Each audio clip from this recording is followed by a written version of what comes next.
Morning. Boy, our first really quite chilly morning. Like what, 19, 18, whatever it is. It's chilly out there. So hug the world. It brings on a whole new meaning to keep warm. So, good morning, YouTubers. Hey, I found a flyer from our 2009 Expo. Wow. How fun is that? How fun is that? Back when we had a different name. Of course, we were changing the name of our expo every year for, I don't know, about 10 years. So, anyway, we've got a couple patron saints by the name of John Lennon and George Carlin. And John said, "Love is the flower you've got to let grow." So. And George, most people work just hard enough not to get fired and get paid just enough money not to quit. Probably some truth to that. Probably some truth. More t-shirts, sweatshirts. Common sense is not a gift, it's a punishment. Because you still have to deal with everyone who doesn't have it. Instead of cleaning the house, I just turned off the lights. Just remember, if we get caught, you're deaf and I don't speak English.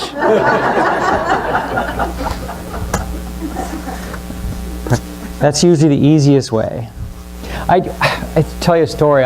There was a dad and his son doing some yard work across the street from us one day, and I needed some work done.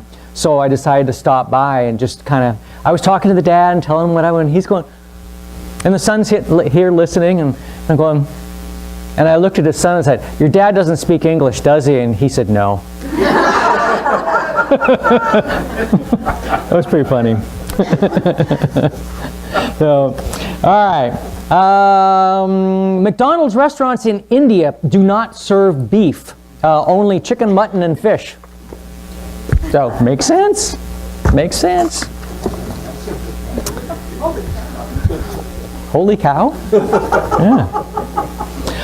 Freedom of religion, freedom of the press, and freedom of person under protection of habeas corpus. These are principles that have guided our steps through an age of revolution and reformation. Thomas Jefferson.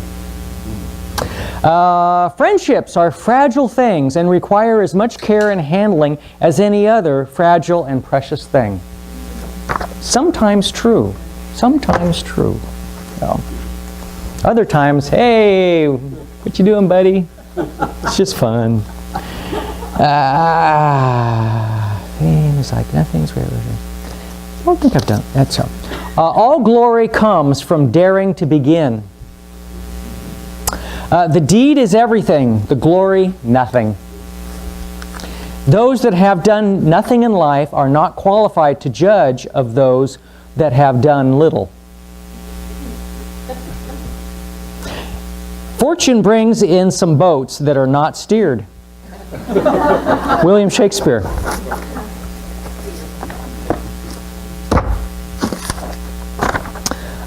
Thanksgiving's this week. Yahoo! Food. I'm almost too full already. We are going to have Thanksgiving here. What? Do you want me to talk about it? Sure. Perfect timing. Got a couple things. All right, so a couple things here we got going on. The Thanksgiving sign-up sheet, I'll send that around again. If you are interested, please, you are welcome to join us. We have this, I think, our 4th year we've done it.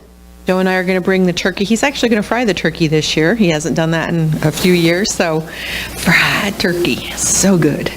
Anyway, there's a sign-up sheet for all of the sides that can go with the turkey, and like I said, everybody and anybody is welcome. If you don't have a place to go, or if you don't want to go, you're welcome to come here. You need an excuse not to go somewhere else. Yeah, we're going to start about 1 o'clock, so we'll be here before that, so if anybody wants to come early, yeah, and I'll send that around again. And then probably afterwards we'll decorate for Christmas? Yeah, we do. Just do a little bit of a decorating. We don't have a whole lot that we put up, but anybody, here is welcome to help. It's we just have a lot of fun. It's so much fun to do that. A couple of days next month, December, for the communion sign up. I circled the 2 dates. I'm going to send that around again if anybody feels like they would like to help us out, but that puts the communion together for us. I'll send that around this side. Couple days there. Name and phone number. I did notice that some people were just putting name, but we do need to have a phone number as well. And then one more thing, we have our gift fair. It's going to be December 1st, and I have these flyers that I made up and Nancy printed for us. They're going to be on that back table, and I was hoping that maybe you guys could grab some, hand them out, maybe put them on a bulletin board if you know a place to put them. But there's plenty back there, so take your, and then we'll put the one that's laminated on the door. But it's going to be December 1st from 10 to 4 here at the church, and all of the space is full, so there should be a lot of good things to choose from. So join us. Thank you. Unusual gifts for Christmas. That's what everybody's looking for. Yes. Thank you.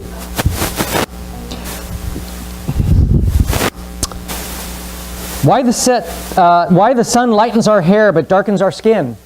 I don't know. Why women can't put on mascara with their mouths closed? Why don't you ever see the headline, "Psychic wins lottery"? Why is abbreviated such a long word? Why is it the doctors call what they do practice? That's one of my favorite ones. Why is lemon juice made with artificial color and dishwashing liquid made with real lemons? Why is the man who invests all your money called a broker? Why is the time of day with the slowest traffic called the rush hour? And why isn't there mouse-flavored cat food? I agree with that one. Although I got a little more descriptive over the years with other parts of the anatomy, flavored dog food and everything. So just think about it, or maybe you shouldn't, I don't know. So, gosh, yeah, Christmas is coming up, Thanksgiving's next week. It's a busy time of year. I tell, just in my business, between Medicare open enrollment and the Affordable Care Act and all that kind of stuff, and us being the enrollment center for the Health Plan Finder this year. I know.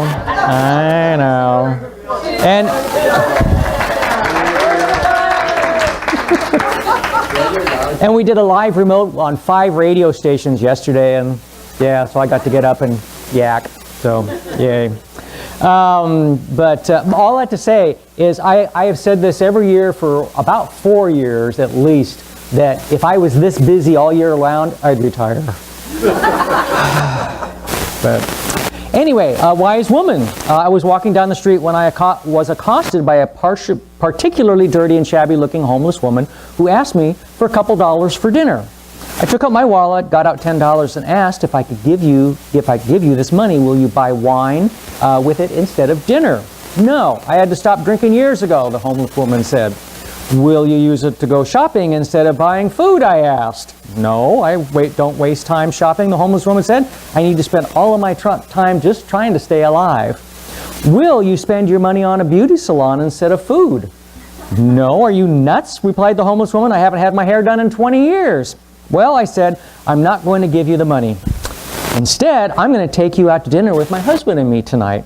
The homeless woman was shocked. Wouldn't your husband be furious with you for doing that? I know I'm dirty and I probably smell pretty disgusting. I said, well, that's okay. It's important for him to see what a woman looks like after she has given up shopping, hair appointments, and wine.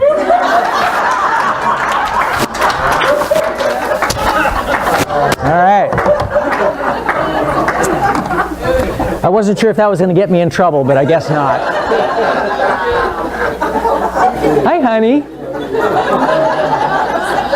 Do you want to sit, Jan, do you want to set this song up? The one that we're going to play? Remember the song that okay. All right. Well, we've got a new song, and like any other song that we play, it's the words that count. So, and not all of them necessarily, but there's always some in there that hopefully have a good meaning for everyone. And Jan.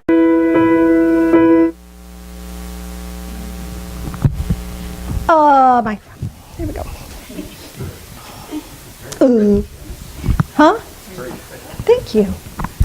Thank you, thank you. I'm going to stand by you.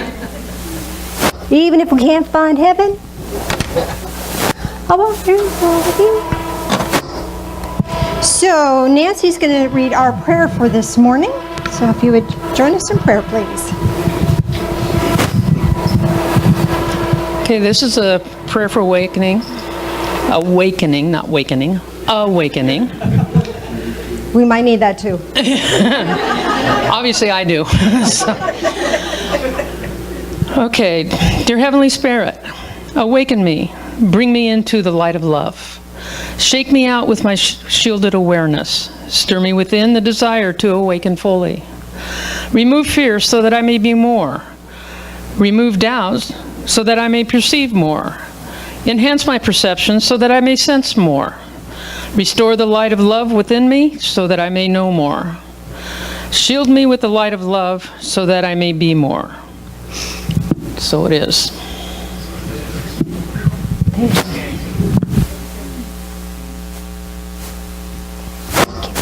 Thank you. I don't think that's me. Whatever. Let's not avalanche, shall we? Thank you. I have this much information to share today and this much time, so I'm going to do my best. If we get through it all, yay. If not, then this may be a two-parter, but we'll see. So, this last week has been a week of memories for some reason. Several things have spurred me to go back in time and view things how they were and how they got to be here. And there's a lot of changes. I went through a lot of changes in my life.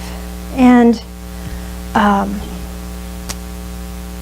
the spiritual changes were profound for me. And I want to share one of those, maybe two of those with you today. When I got my Bible out and was just verifying that I had the correct Bible passages marked. It was a whole different message. It was like, the message has evolved so much since I started this that,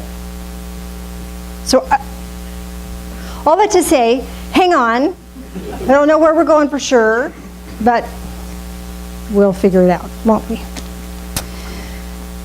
I think the hardest part about being a spiritual person is trusting God. And I think as a result of that, it's really hard for ourselves to trust ourselves. And I came through a really deep crisis of faith some years ago because there were conflicting passages in the Bible. One set of passages, okay, we'll go there then, fine. In 1 John, it says God is love. 1 John chapter 4, verse 8, God is love. The one who does not love does not know God, for God is love. Verse 18, there's no fear in love, but perfect love casts out fear. Because fear involves punishment, and the one who fears is not perfected in love. We love because he first loved us. There's more to that. You might want to read that. 1 John chapter 4. And then there's the Old Testament that talks about God being a God of vengeance.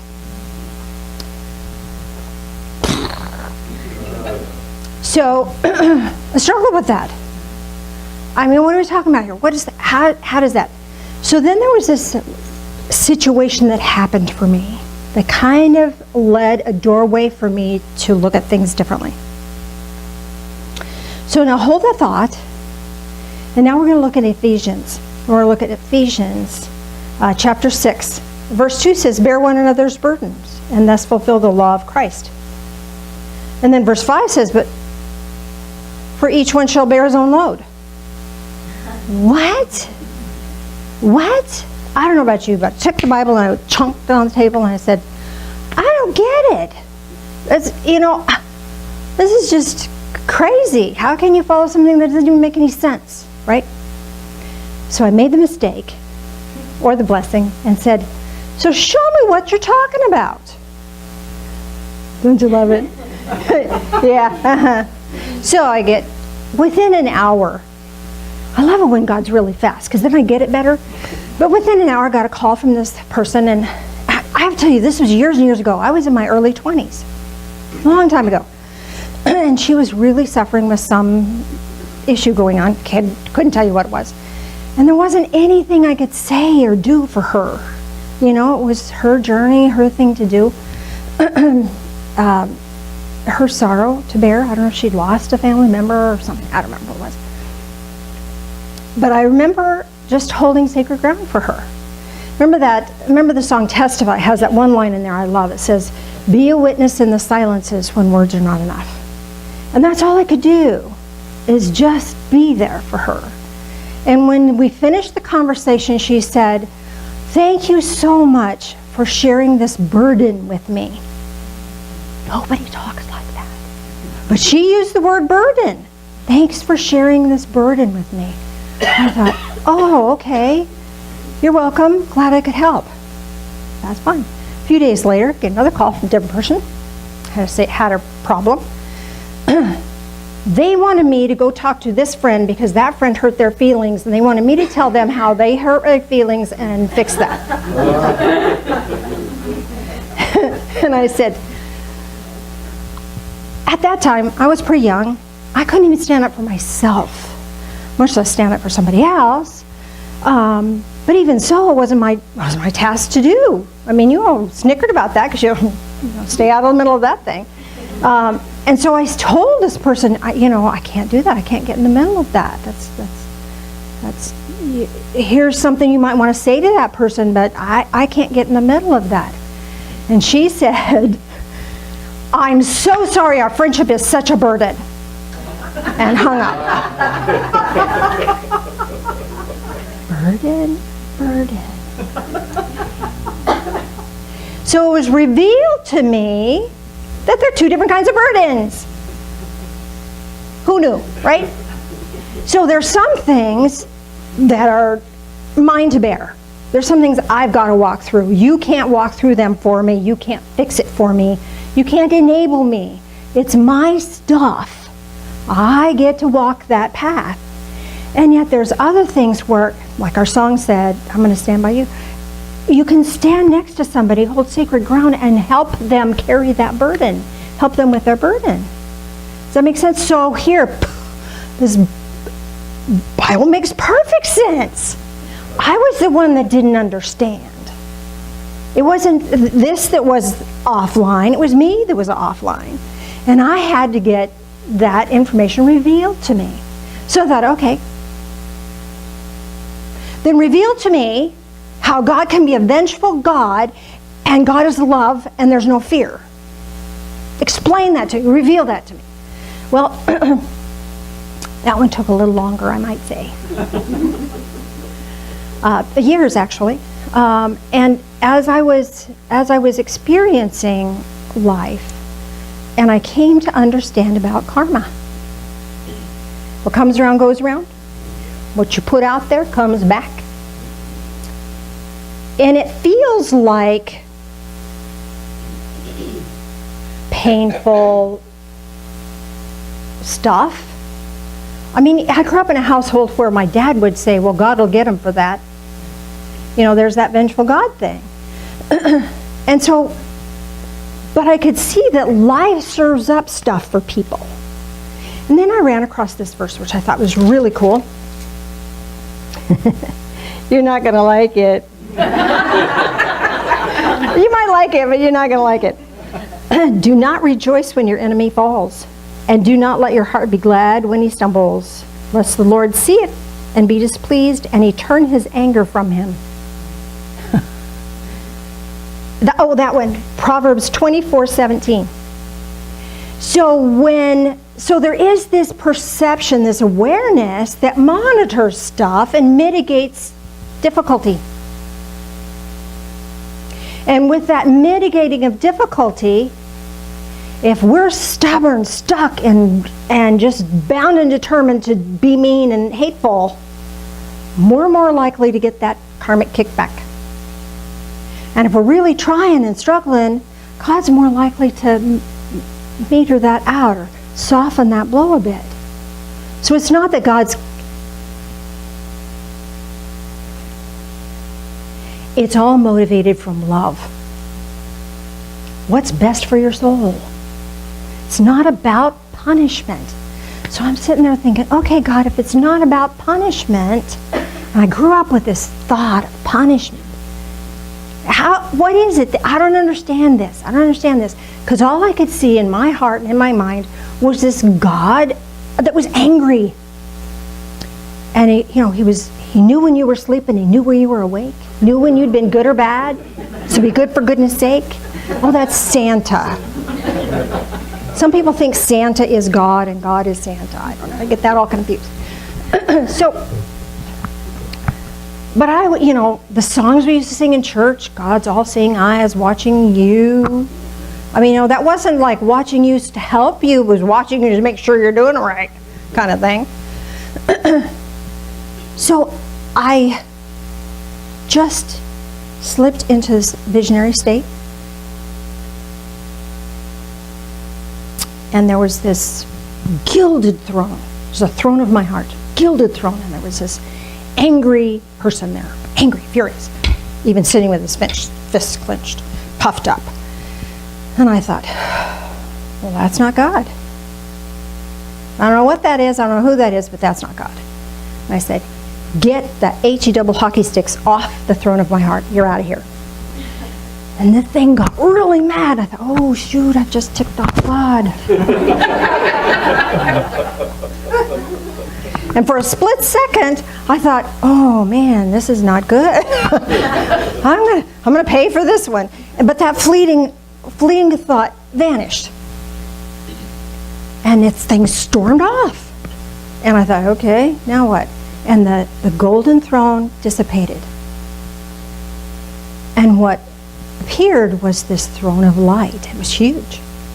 And this being of light, couldn't see his face, his, she, he, we, they, whatever. Couldn't see the face. Just I knew it was a spirit being. And it motioned me to sit next to them. So enthroned on my heart now is the God of love. And we share that authority. There are things that are God's things to do that I can't deal with what's going on over there. But I can deal with what's going on in this life, in this moment. I can't fix the past. The divine light can do that, but I can't. I can have a different perspective about that. But I'm co-creating. I have this co-authority with divine source now. And when that happened, this love descended over me. I'm not perfect. I do things out of ego and self-righteousness and protection. I'm not perfect. I'm not saying I am. But I can access this living light of love at any moment when I take a moment and choose to do that.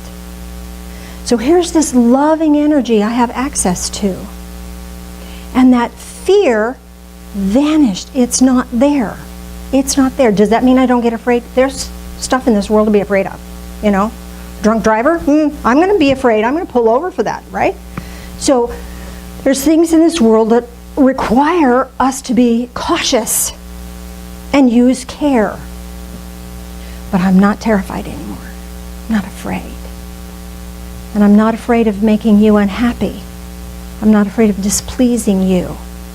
Because I know with this being that's sitting in my heart space, I can't disappoint this light being within. I can disappoint myself, but I have this help. God is an ever-present help in a time of need. There's so much more I wanted to share with you on this, and it's being held back. So I'm going to let you sit with that for a minute, if I may. I want you to look in your own heart space. Is there a God of fear in there? Or is it the God of light? Are you confused about spiritual writings? Ask for it to be revealed to you. This is not magic. Well, maybe it is. I don't know. But you have the right to ask for it to be clarified. And your life will get clarified. You will get the answers you seek. Because love and light is here to support and encourage you. So just to be with that. Just be with that. Notice. There's no wrong here. Just notice what's there. Is it fear or is it love? Is it joy or is it sadness? It's your choice. No one is going to take that God of fear from you. That's your choice, whether you choose it or whether you don't. I will tell you that this changes everything. Changes everything. Because then I no longer had to live with that people-pleasing person that I was. Your opinion of me didn't matter. It would be nice if you liked me. It would be nice if you agreed with everything I said. But it doesn't motivate me anymore. It's not the driving factor for me anymore. What's the driving factor for you? We have this need to be safe. And if we don't feel safe in the presence of God, then that filters everything. See? It does. There's a confirmation right there. Da, da, da, da. Like I was saying. So I want to leave you with that for now. I apologize. It took 15 minutes. I have a lot more here and more passages I was going to share with you, but I'm being held back on that. So I've done what I came here to do on that. But I would like to share with you a guided meditation, for our guided meditation today, a gratitude process. So are you ready for that? You ready to shift gears on that?